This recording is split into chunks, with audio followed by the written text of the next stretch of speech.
ഒരുപാട് കുട്ടികൾ ബാഗും തൂക്കി വീടുകളിൽ സാധനങ്ങൾ വിൽക്കാൻ വരുന്ന കാഴ്ച നമുക്ക് സാധാരണമാണ്. MBA പഠന പ്രോജക്ടിന്റെ ഭാഗമാണ് എന്ന പേരിലാണ് വീടുകളിൽ ബാഗും തൂക്കി സാധനങ്ങൾ വിൽക്കാൻ വരുന്നവരിൽ ഏറെയും. പക്ഷേ ഇവരിൽ മിക്കവാറും MBA വിദ്യാർത്ഥികളല്ല എന്നുള്ളതാണ് ഇപ്പോൾ വരുന്ന വാർത്ത. മാർക്കറ്റിംഗ് കമ്പനികളിലെ തൊഴിൽ വാഗ്ദാനം നൽകി വലിയ ചൂഷണത്തിന് ഇരയാക്കപ്പെടുന്നവരാണ് ഇവരിൽ ഏറെയും. തുച്ഛമായ ശമ്പളം നൽകിയാണ് 12 മണിക്കൂർ വരെ അടിമ പണിയെടുപ്പിക്കുന്നത്. BPL, HPL എന്നീ ചുരുക്കപ്പേരുകളിലുള്ള സ്ഥാപനമാണ് ഈ ചൂഷണം നടത്തുന്നത്. എന്നാൽ ഞെട്ടിക്കുന്ന വാർത്ത പുറത്തു കൊണ്ടുവന്നിരിക്കുന്നത് ന്യൂസ് മലയാളം ചാനലാണ്. GPL, HPL എന്നീ ചുരുക്കപ്പേരുകളുള്ള സ്ഥാപനം German Physical laboratory, Hindustan Power link എന്നീ പേരുകളിലാണ് പ്രവർത്തിക്കുന്നത്. സ്ഥാപനത്തിൽ അസിസ്റ്റന്റ് മാനേജർ പദവി വാഗ്ദാനം ചെയ്താണ് കമ്പനി വർഷങ്ങളായി തൊഴിൽ പീഡനം നടത്തുന്നത്. കാലത്ത് 5 മണിക്ക് എഴുന്നേൽക്കണം, 7 മണിക്കകം സർക്കിളിൽ എത്തണം, പിന്നെ വിചാരണയാണ്. അസഭ്യം പറഞ്ഞും കണ്ടു നിൽക്കാൻ സാധിക്കാത്ത തരത്തിലുള്ള ശിക്ഷകൾ നൽകിയുമാണ് ഇവരെ തൊഴിൽ ചൂഷണത്തിന് വിധേയരാക്കുന്നത്. ബിസ്ക്കറ്റ് വെള്ളത്തിൽ മുക്കി തറയിലിട്ട് നക്കിക്കുന്നു, നിലത്തിട്ട കോയിൻ നക്കിക്കൊണ്ട് മുട്ടിൽ ഇഴയണം, ചീഞ്ഞ പഴത്തിൽ തുപ്പി അത് നക്കാൻ ആവശ്യപ്പെടുന്നു തുടങ്ങിയ ഞെട്ടിക്കുന്ന ശിക്ഷകളാണ് വിദ്യാർത്ഥികൾക്ക് നൽകുന്നതെന്ന് ചൂഷണത്തിന് ഇരയായവർ പറയുന്നു.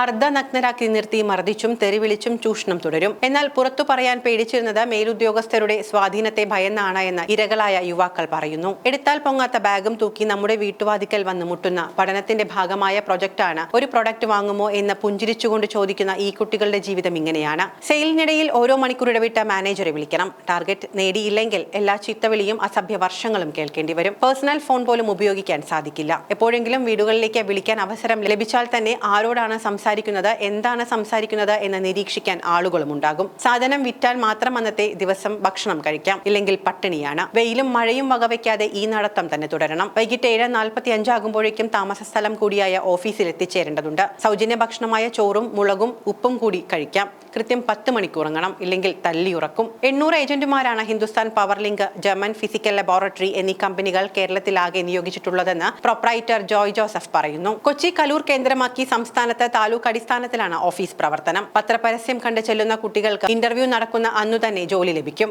താലൂക്ക് അടിസ്ഥാനത്തിലാണ് നിയമനം. 10,000 രൂപയാണ് ആദ്യ മാസങ്ങളിൽ ഇൻസെന്റീവായി ലഭിക്കുകയെന്നാണ് ഉദ്യോഗാർത്ഥികളോട് പറയുക. എന്നാൽ ഹിന്ദുസ്ഥാൻ പവർ ലിങ്ക് എന്ന കമ്പനിയുടെ പ്രൊപ്രൈറ്റർ മാത്രമാണ് താനെന്ന് ജോയ് ജോസഫ് പറയുന്നു. നമ്മുടെ കേരളത്തിൽ ഇങ്ങനെയൊക്കെ നടക്കുമോ എന്ന് ചോദിക്കുമ്പോൾ ഇവിടെ നമ്മുടെ മെട്രോ നഗരത്തിലാണ് ഈ ക്രൂരത. നല്ല ജോലിയും ജീവിതവും പ്രതീക്ഷിച്ച് പെട്ടുപോകുന്നവരാണ് നിസ്സഹായരായ ഈ കുട്ടികൾ. പോലീസും അധികൃതരും അവരുടെ കയ്യിലാണെന്ന് പറഞ്ഞാണ് ഇവരെയെല്ലാം ഭയപ്പെടുത്തി സ്ഥാപനത്തിൽ തന്നെ നിലനിർത്തുന്നത്.